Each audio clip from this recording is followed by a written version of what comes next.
안녕하세요, 멋진 아재입니다.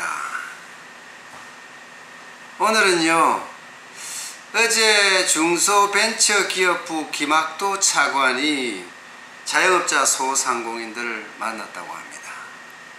오늘은 그 내용에 대해서 여러분과 이야기를 해보도록 하겠습니다.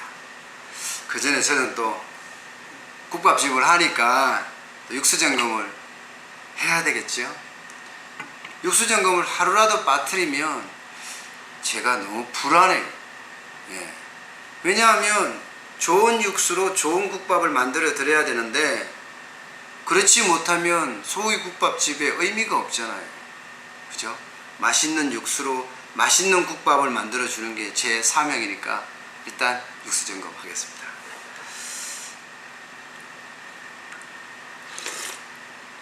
아, 좋다.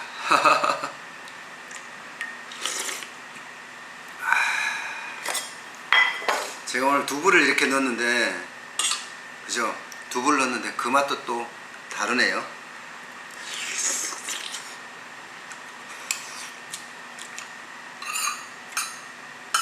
나름 일품입니다. 일품. 와우, 두부 맛이 좋습니다. 예.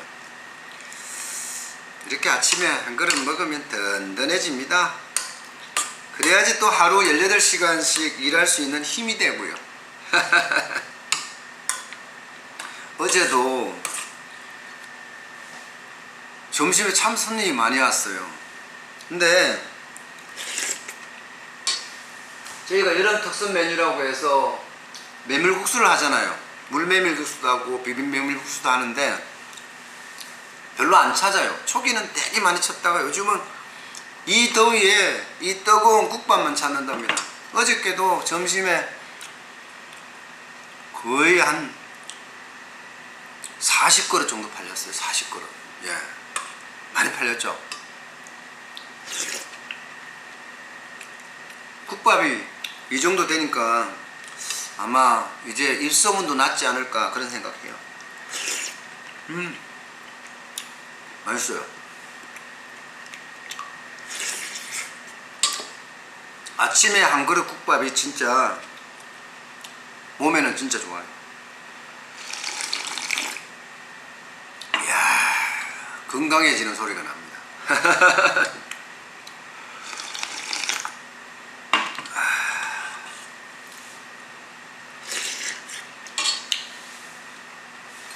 반찬은 또 어떤지 봐야죠. 저는 반찬을 일주일에 한 번씩 이렇게 바꾸거든요. 지금은 이번 주는 이제 미역줄기를 하는데 어묵도 하고요. 또 여기처럼 부추 무침도 하고요. 김치가 나오기도 합니다. 그리고 때때로는 이거 깍두기.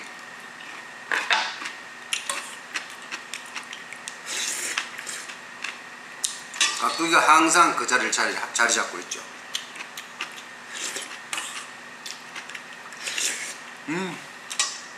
지금 아침인가 뭐 그래서 아침인데도 더워요. 되게.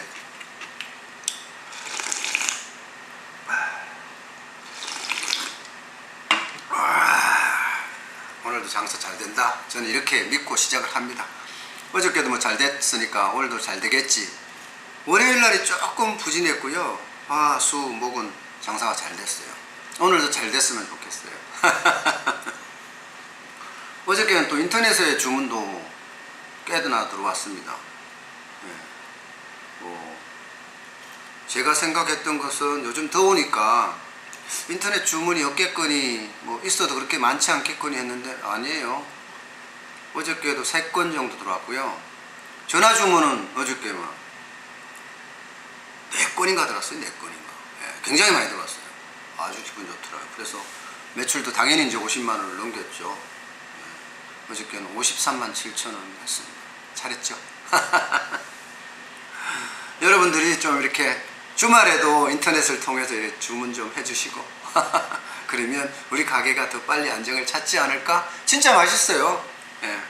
그러면 저는 또 방송에 아주 전념할 수 있고 그렇지 않을까 싶습니다.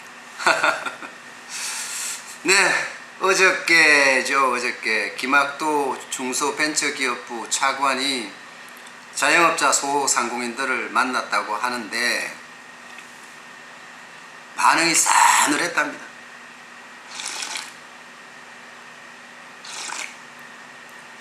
왜냐고요? 이번 회의가 세 번째 회의래요. 첫 번째 회의하고 두 번째 회의였는데 아주 다양한 의견을 제시했지만 묵살됐다는 거예요. 묵살.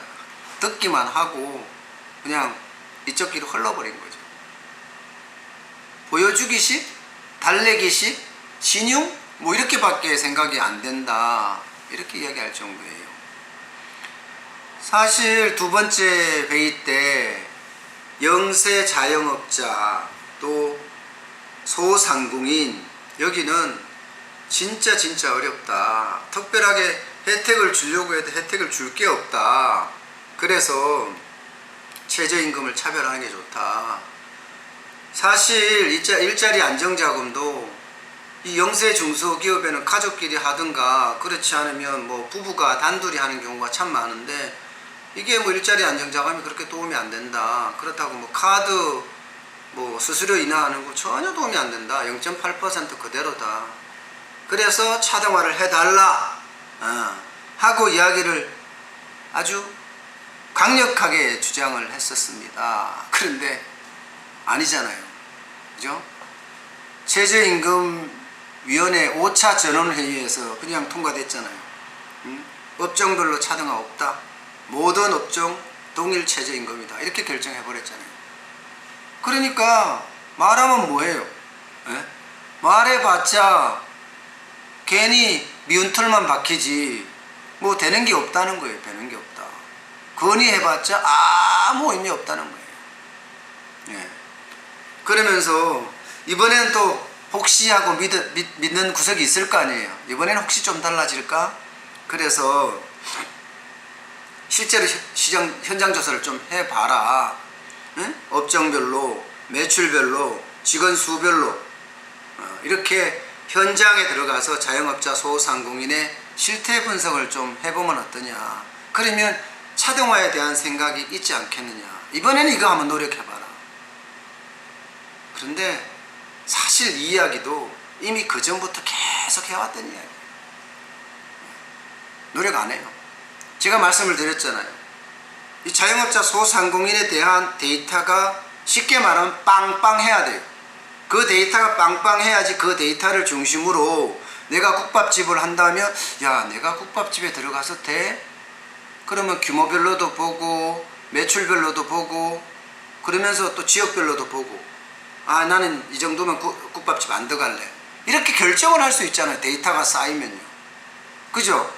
내가 편의점을 한다 하더라도 마찬가지고 아, 내가 옷가게를 하나 하고 싶어. 그런데 옷가게를 어디서 하면 좋을지 이것도 뭐 업종별로 규모별로 지역별로 이렇게 볼 수 있는 데이터가 있어서 현장 조사를 해서 아주 세밀하게 이렇게 조사를 해놓으면 많은 도움이 될 거 아니에요. 바로 이런 게 자영업자 소상공인을 도와줄 수 있는 길입니다. 이 시장에 많이 들어오거든요. 시장에 엄청 많이 들어오고 나가기도 엄청 많이 퇴출도 되고요. 그러면 들어오는 사람들에게는 정확한 데이터로 이야기하니까 설득을 할 수가 있고요. 아, 들어와서는 안 되겠다 이렇게. 나가는 사람들에게는 정확한 데이터로 처음부터 잘하면 덜 망할 수 있다. 이것도 할 수 있잖아요. 예. 그래서 이런 이야기를 누차에 걸쳐서 하고 현장에 대해서 알아야지만이 정책을 입안할 수 있다. 또 정책을 잘 입안해야지만이 현장 중심으로 그래야지 정책이 현장에서 먹힌다. 이런 이야기까지 다 했거든요. 그런데 마이동풍 소기의 경일기입니다. 예. 지금 정부가 그래요. 사실 자영업자 소상공인이 전체 취업자 수 중에서 25.4%예요. 그러면 4명 중에 1명은 자영업에 종사를 하고 있잖아요. 그러면 제가 늘 말씀드렸던 것처럼 경제의 축입니다. 이 축에 대한 이야기를 잘 들어야 돼요. 문재인 대통령도 지난 2월에 자영업자 소상공인들하고 간담회 하면서 그랬잖아요. 한 경제의 축이니까 그에 따르는 정책을 하겠다. 무슨 정책을 한 거죠 지금까지? 지금까지 무슨 정책을 했는지 모르겠어요. 지난 2월부터 지금 6월까지 시간이 많이 흘렀는데, 예, 지금 자영업자들에게는요 절실하게 필요한 게 몇 가지가 있어요. 절실하게 필요한 게, 제일 첫 번째는 비용을 어떻게 하면 줄여달라요. 비용을 줄여줘야지 그나마 버틸 수나 있다는 거예요. 지금 비용이 뭐예요? 자영업자 소상공인에게 비용은 최저임금입니다. 그래 최저임금 동결시켜달라는 거 아니에요. 예. 아니면 업종별로 규모별로 지역별로 좀 차등화를 시켜주든지, 이거는 이제 물 건너갔으니 동결, 예, 동결시켜주는 거, 이거 하나 남았다는 거예요. 두 번째는요, 아니 경기 좀 어떻게 해달라는 거예요. 경기, 이거 정부가 하는 거 아니에요. 정부가 정책을 잘 펴면 내수는 살릴 수 있다. 왜 정책을 땡깡처럼 고집을 하느냐. 맨날 말로는 청산유수다 이거예요. 말로는. 그런데 실질적으로 일어나는 것은 없다는 거예요. 없다. 소득주도의 성장 정책, 이것도 사실은 첫 번째 안건하고 똑같잖아요. 어쨌든 소득주도의 성장 정책이나 공정경제나 혁신성장이나 문재인 정부의 3대 정책들, 뭔가 변화를 달라는 거예요. 변화를. 그래서 내수를 살려달라는 거예요. 내수를 살려주면, 그죠? 자영업자 소상공인들 입장에서는 괜찮잖아요. 예. 사실 소비자 심리지수가 계속 떨어지고 있어요. 2달 연속 떨어졌습니다. 그럼 앞으로 더 어렵다는 거야. 내수 살릴 수 있는 정책 내놔야죠. 그리고 뭐 세 번째, 네 번째, 다섯 번째, 여기에도 많은 정책들이, 많은 지원들이 필요해요. 그 지원은요, 예를 들어서 이런 거예요. 빅데이터 쌓아라. 데이터. 앞서 말씀드린 것처럼 말입니다. 예, 업종별로, 규모별로, 지역별로, 소우의 국밥집은 어떻고, 그죠? 치킨집은 어떻고, 편의점은 어떻고, 옷가게는 어떻고, 제과점은 어떻고, 이렇게 데이터를 업종별, 규모별, 지역별로 데이터를 쫙쫙 쌓아 나가는 거예요. 지금 상권 분석 정보가 있긴 해요. 그렇지만 그 데이터보다 더 정확한 전체, 대한민국 전체의 정보가 필요한 거죠. 야, 치킨집이 이렇게 많은데 들어가면 안 되겠구나. 그럼 난 뭐 하지? 선술집으로 갈까? 그럼 선술집으로 할 수도 있고. 그죠? 이런 빅데이터를 쌓아서 우리가 창업을 할 때 더 많은 정보를 받을 수 있게끔 해달라는 거예요. 예. 돈 달라는 게 아니에요. 돈 달라는 게 아니에요. 어쨌든 간에 지금 자영업자들은 할 말이 너무 많아. 소상공인도 할 말이 너무 많고, 정부도 귀 기울여 들어주고요. 그죠? 그에 대한 대책이 나와야 되는 거예요. 지금처럼 그냥 귀로 듣고, 그죠? 또 귀로 날려버리지 말고요. 그러면 왜 간담회를 합니까? 간담회 할 필요도 없죠. 예. 그냥 자기 멋대로 그냥 탁상에서 정책 펴면 되지 무슨 간담회예요. 지금 사실은 비슷한 형국이 일어나고 있죠. 사실은. 어쨌든 자영업자 소상공인이 현장에서 얼마나 어려워하는지를 정확하게 알고 그에 대한 정책들이 펴졌으면 합니다. 보여주기식 말고요. 쇼 말고요. 실질, 그죠? 현장 중심으로 한 정책, 이게 필요할 때입니다. 네. 오늘 금요일이죠, 여러분. 금요일 날은 파이팅 하는 거 잊지 마시고요.